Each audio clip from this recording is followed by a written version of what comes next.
place and a time and a link to agriculture from where the spirits came from, and that fleshes it out and makes it more special to work with than just the idea that this flavor's in that bottle, this flavor's in that bottle. If I do this, I'm cool. No one's ever done that before, and look, I made this up and it's mine.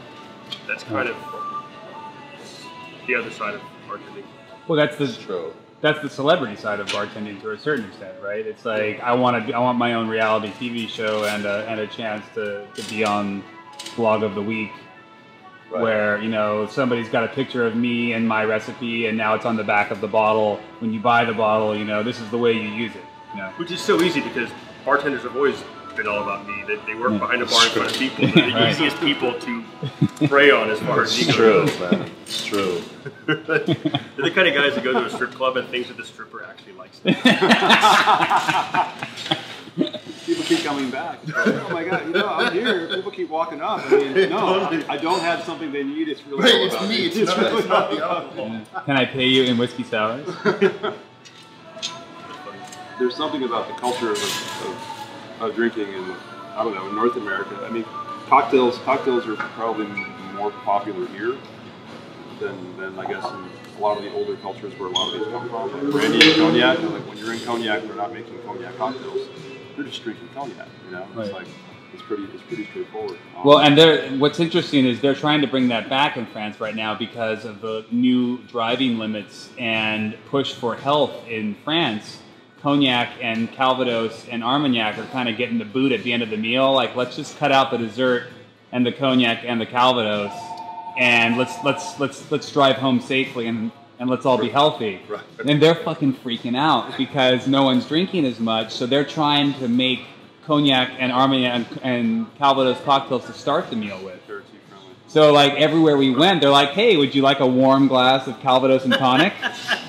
And like to start the meal off. And we were like, "Oh, that's nice."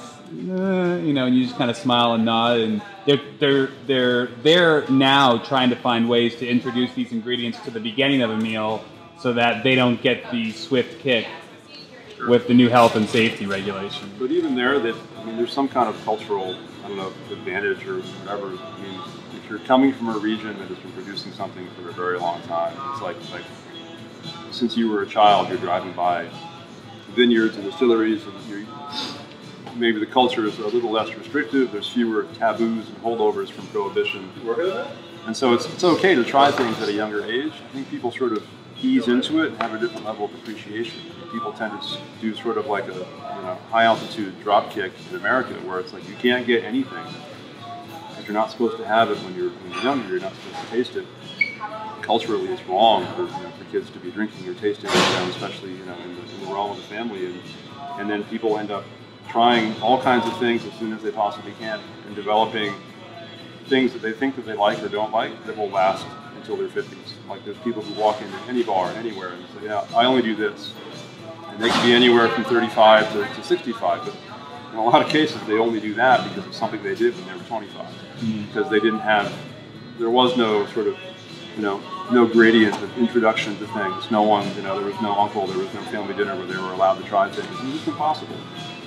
I mean, if people come in, I think the reason people like vodka so much is just because it's been touted almost from the inception, in America as something that was easy, it was painless, it was without suffering, and the connotation is that everything else does have pain, does have suffering, and the thing is, it just shortcuts all the romance, all the history, all the integrity of these things, that have been around for generations. No one's going to make fun of you for ordering. Well, I might, but most people will make fun of you for ordering a vodka soda or your buddies. It's neutral, male, female. You can. But people don't. You didn't mess up if you order. People don't eat that way. People don't drink their beer that way. Right. And people. It's just like how do you think people eat and drink beer that way?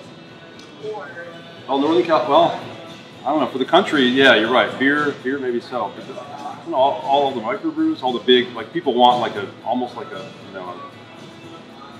they want hops, they want power.